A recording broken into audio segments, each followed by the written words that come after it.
Chag Purim Sameach, everybody. Rabbah Barbie here. You might meet still in this day and age people who think Mordechai is the real hero of the Purim story. I'd love to show you the verse that I think makes so clear the relationship between men and women that we need to have in order to have a productive society. The first part of the book is entirely about men trying to control women. Achashverosh tries to control Vashti, and then the men of Shushan say that every man should be in charge of his wife, right? The men are constantly trying to control the women. And Esther's very passive. I've talked about this before. She's very passive. She's taken, she's brought, she's married. All this stuff happens to her. And then chapter 4 is our turning point where where she sends clothing, right? That's the first of sort of proactive action she does. She sends clothing to Mordechai, and he comes back at her and says, you got to do something about this, right? You have to intervene.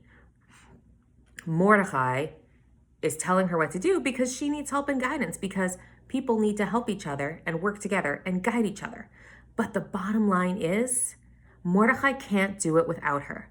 And if he could, it would be a very different story. At the end of chapter 4, it says, Vayavor Mordechai vaya'as kechol asher tzivta alav Esther. Mordechai went and did everything Esther had commanded him.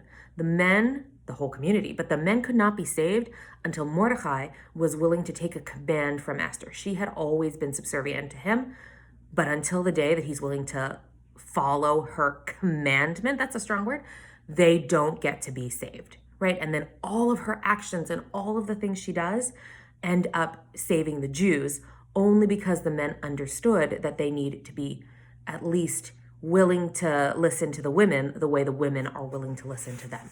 And the last line of chapter 9, which should really be the last line of the book, Kavira. The last line of chapter 9 actually has only one name in it, Esther's. Ma'amar Esther kiyam divrei Purim ha'ela v'nichtav b'sefer. Esther's word is what made Purim official, and it was all written in a scroll. Some translations have that as Esther's commandment or Esther's decree. Esther is the key, the linchpin to this book. Chapter 10. Don't really need it. Shh.